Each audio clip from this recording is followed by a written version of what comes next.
Je pense qu'il copiait, il se fiait à une vidéo qu'il devait répliquer et tout ça, reprendre la scène de la vidéo. Et je leur ai demandé c'est quoi. Ils disent non, c'est un casting pour les coups de la vie. J'ai dit, ah, en parlez-moi. Donc je leur ai dit, c'est ce qu'ils veulent. Pratiquement et tous, je les ai mis en scène, ils ont fait leur vidéo, ils ont été acceptés sans que je lui dise, ce sont mes gars. Et quand ils ont été acceptés, j'ai dit, mais j'ai mes élèves qui sont allés. Je lui ai dit, tu vas pas dire, j'ai dit, si je te disais peut-être par complaisance. Moi, je n'aime pas la complaisance. Ils ont été acceptés. Après, si tu vois, moi, ça ferait bénéfice hein, qu'on approche les écoles. Alexis Donzigri l'a fait, quand il voulait, on a participé au casting. Si on approche les écoles exclusivement, peut-être que les autres n'auront pas de chance, alors qu'il peut y avoir des talents chez les gens qui n'ont pas suivi de formation. Les gens diraient encore que c'est du favoritisme. C'est pour ça que quand il y a un casting, que tout le monde vienne.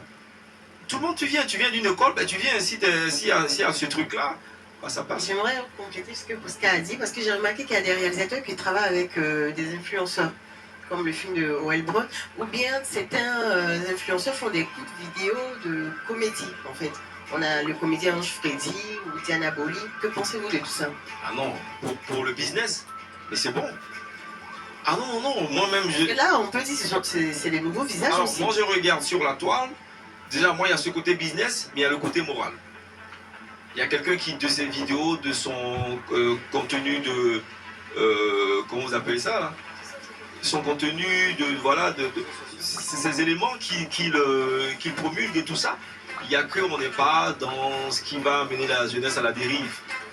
Moi, je sais que tu as été aimé par des gens. Si tu n'as pas l'étoffe d'être un acteur, il y a ce temps de coaching-là. Les gens vont venir te voir. Pour le côté business, ça passe. Le cinéma, c'est pour tout le monde. Il n'y a pas quelqu'un qui... C'est pour Didier Drogba qui veut être acteur. Si moi, je mets Didier Drogba à l'affiche, tu viens ou pas? Tu es curieux de voir? Je mets Didier Drogba à la salle foot. Les gens viennent voir. Mais au préalable, il y a un temps de coaching par rapport au personnage. Ouais. Et partout dans le monde, hein, c'est vendeur.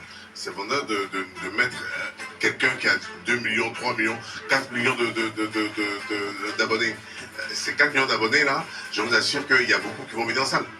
Rien que pour voir la performance de l'acteur. Et vous, en tant que réalisateur, en tant que coach d'acteur, vous leur donnez les rudiments nécessaires pour qu'il ne soit pas ridicule à l'écran. Voilà. Est-ce que vous avez des acteurs phares? Parce que si je veux prendre l'exemple de Tyler Perry comme ça, il aime bien travailler avec Taraji P. Henson. Il y a ces réalisateurs-là qui ont un acteur phare, ou deux, ou trois, ou actrices. Est-ce que toi tu en as? Oh, ouais, on va dire, parce qu'il y en a qui se répètent dans mes productions. Vous allez prendre le doyen Fortuné. Je trouve qu'il a beaucoup de talent et il est pratiquement dans toutes mes productions. Voilà, donc des gens comme ça, ça me plaisir que... Donc après, voilà. Donc il y a des acteurs avec qui je prends beaucoup de plaisir à tourner et puis on continue. Et au niveau de la rotation, les équipes techniques, parce que dans les histoires des coups de la vie, différentes histoires généralement, différentes réalisations, différents réalisateurs et tout, est-ce qu'il y a une, on va dire, il y a une réalisation qui vous a particulièrement touché, vous envisagez dans les 3 longs métrages que vous êtes en train de préparer, de travailler avec? Déjà pour les séries que je fais, exprès, je prends d'autres réalisateurs avec moi. Que ce soit sur les coups de la vie, c'était très court, donc j'ai fait seul. Les nounous, vous avez vu que j'ai pris d'autres réalisateurs avec moi. La série que je fais actuellement, il y a Jean-Jules Porquet que j'ai détecté dans les coups de la vie, par exemple, que j'ai pris avec moi. Donc qui est aussi réalisateur, donc il fait un certain nombre d'épisodes. Et moi également un certain nombre d'épisodes. J'aime ça. J'aime cette mutualisation. Hein. Et voilà, donc s'il y a le doigté de quelqu'un qui peut toucher avec beaucoup de plaisir, on va ensemble. Moi, je voulais rebondir là-dessus. C'est un message pour les réalisateurs à qui Fléi permet de tourner des histoires, des coups de la vie.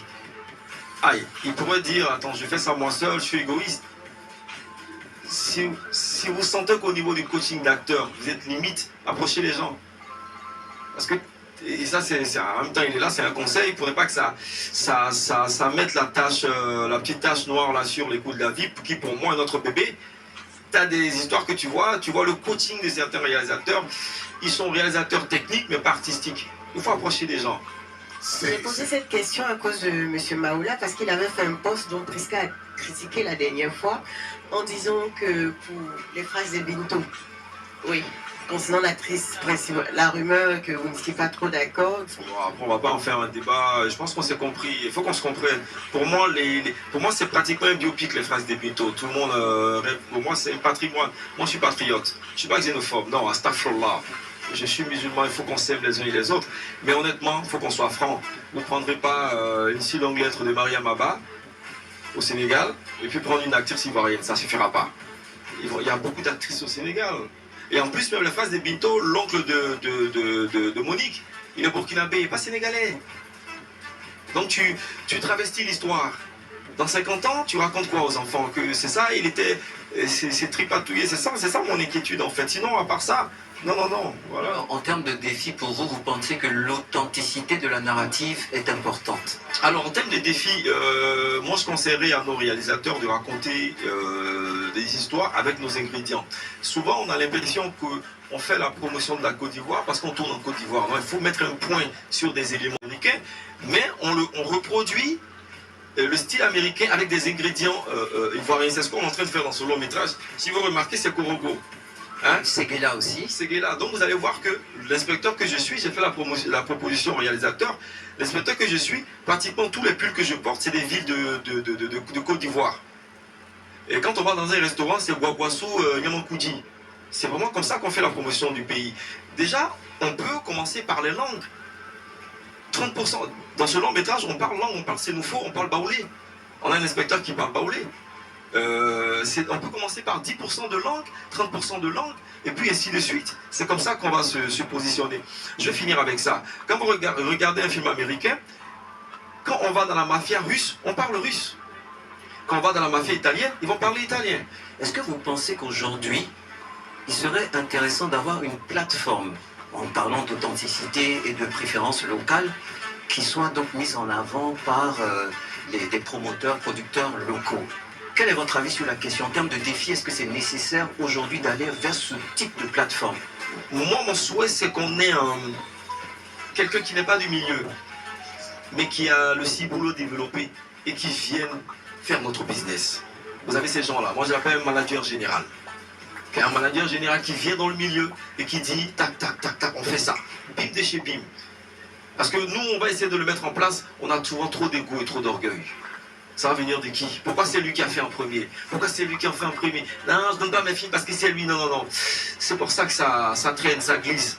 Réal, vous êtes issu des finances, du milieu des finances. Je suppose que vous avez roulé votre bosse dans ce domaine. Ce qu'il est en train de dire, est-ce à dire aujourd'hui que des compétences extérieures pourraient venir avec cette réalité d'expérience, apporter quelque chose de nouveau, en termes de défis toujours? Oui, absolument. Une plateforme privée pour se créer. Et à partir de ce moment-là, personne ne dirait il y a tel programme qui est mis plus en avant qu'un autre. C'est un indépendant. Parce que qu'est-ce qui fait aujourd'hui la célébrité des grosses plateformes comme Netflix? Donc en plus de tout ce qui est déjà sorti partout qui est là, ils financent pour avoir des exclusivités. Donc vous avez par exemple les films de Tyler Perry dont l'exclusivité est réservée à Netflix. Donc ça passe d'abord sur Netflix avant de passer ailleurs. Imaginez un très gros long métrage ivoirien qui n'est pas visible en salle. Et pour le voir, il faut forcément aller sur une plateforme privée. Payante. Mais je vous assure que des gens vont aller. Il faut donc qu'il y ait des businessmen qui y croient et qui se disent ok, c'est possible.